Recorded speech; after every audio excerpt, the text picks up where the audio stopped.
Assalamualaikum warahmatullahi wabarakatuh. Kali ini akan kami menceritakan tentang karomah seorang waliullah. Diceritakan dari Abdullah bin Mubarak. Beliau berkata, ketika saya berada di kota Mekah, waktu itu kota Mekah dilanda kemarau panjang. Manusia mencari air di tempat-tempat yang tinggi. Setelah Jumat, mereka keluar ke tempat-tempat yang tinggi. Kemudian saya melihat di antara mereka seorang laki-laki yang hitam,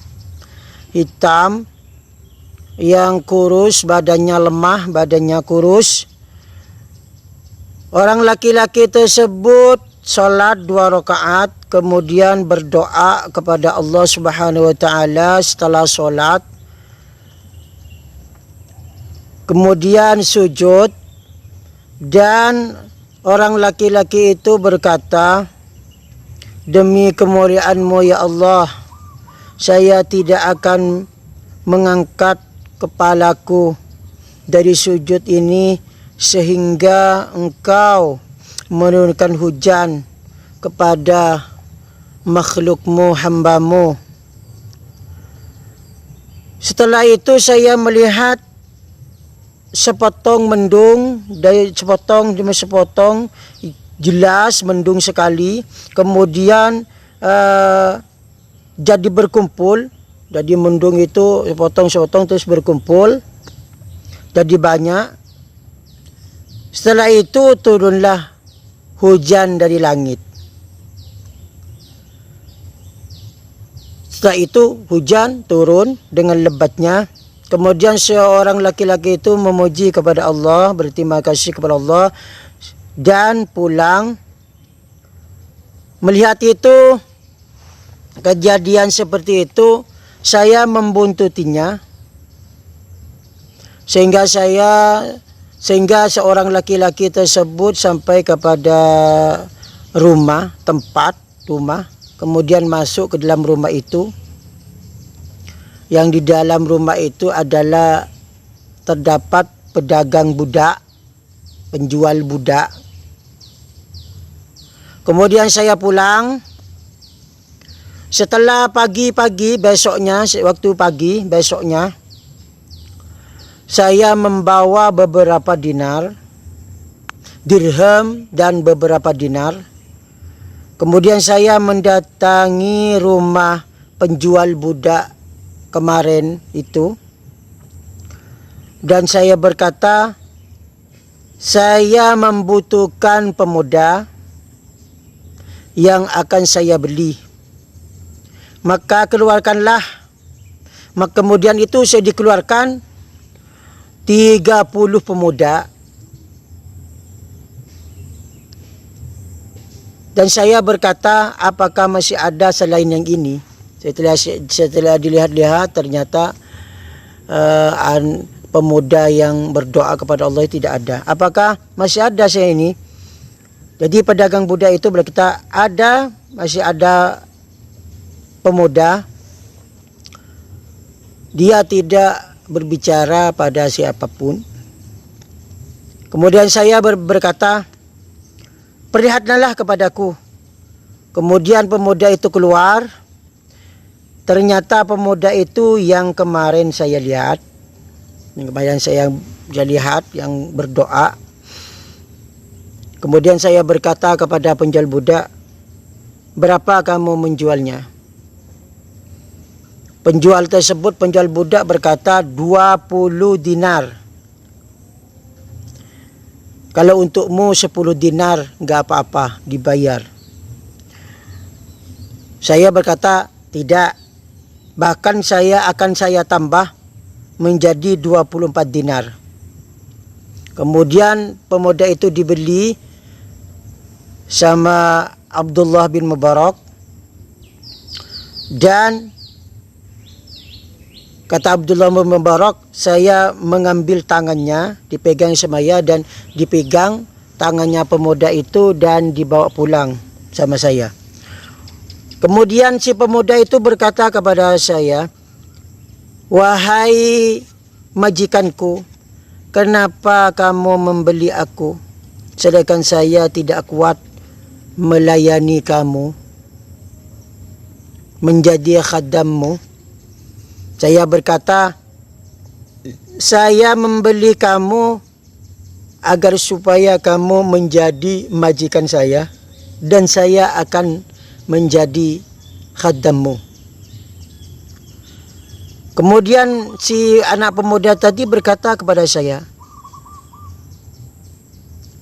"Kenapa Anda melakukan seperti itu?" Saya berkata, "Saya melihat kamu kemarin, kamu berdoa kepada Allah, kemudian Allah, doamu langsung diterima oleh Allah. Maka saya karena itu saya tahu karomahmu, kemuliaanmu atas Allah." Kemudian si pemuda tadi berkata kepada saya, "Sungguh Anda melihat kemarin saya begitu?" Saya berkata, "Iya." Kemudian pemuda tadi berkata, "Apakah Anda memerdekakan saya?" Kemudian saya berkata, "Kamu sudah merdeka, saya merdekakan karena Allah Subhanahu wa Ta'ala." Setelah saya berkata seperti itu, saya mendengar orang yang berteriak, yang saya tidak lihat wujudnya. Teriakan tersebut berbunyi, "Wahai Ibnu Mubarak, berbahagialah karena engkau telah diampuni oleh Allah Subhanahu wa Ta'ala." Kemudian si pemuda tadi mengambil wudhu dengan sempurna dan sholat 2 rakaat. Kemudian berkata, "Segala puji bagi Allah. Ini adalah merdeka yang dimerdekakan majikan saya yang kecil. Bagaimana tentang merdeka saya dimerdekakan, bagaimana saya dimerdekakan oleh majikan saya yang besar, yaitu Allah Subhanahu wa Ta'ala." Kemudian pemuda tadi berwudu lagi dan bersolat 2 rakaat.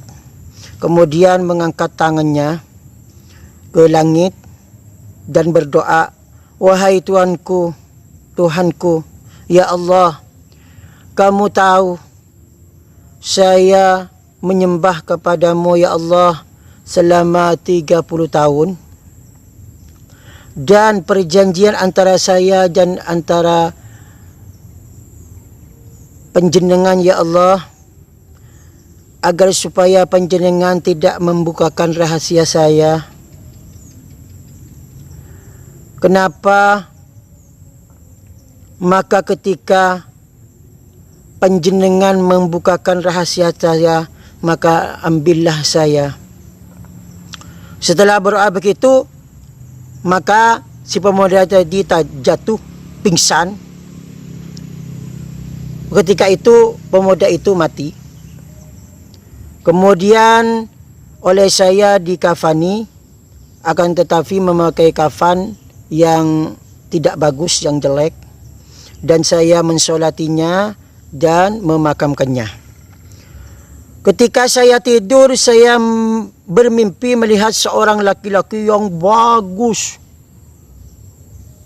sekali, wajahnya bagus, bening, memakai pakaian yang bagus. Orang laki-laki itu berserta dengan orang laki-laki yang lebih besar, yang lebih tua, orang laki-laki yang lebih tua. Seperti itu juga memakai pakaian, orangnya bagus, memakai pakaian bagus.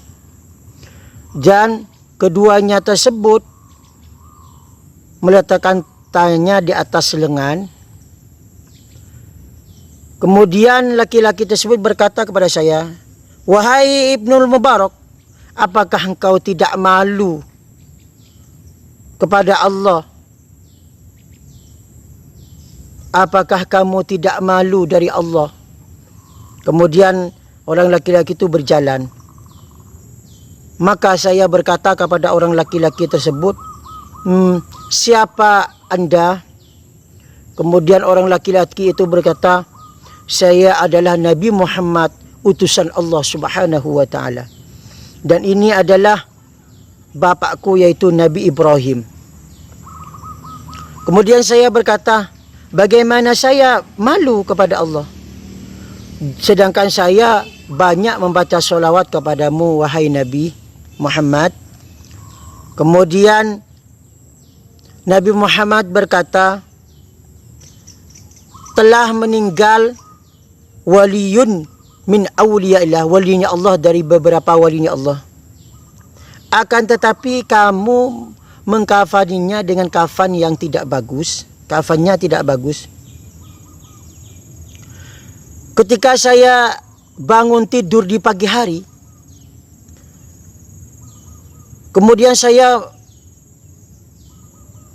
mengeluarkan mayitnya seorang waliullah tadi, dikeluarkan sama saya, dan sama saya dikafani dengan kafan yang bersih, yang bagus sekali, dan saya mensolatinya dan juga menguburkannya.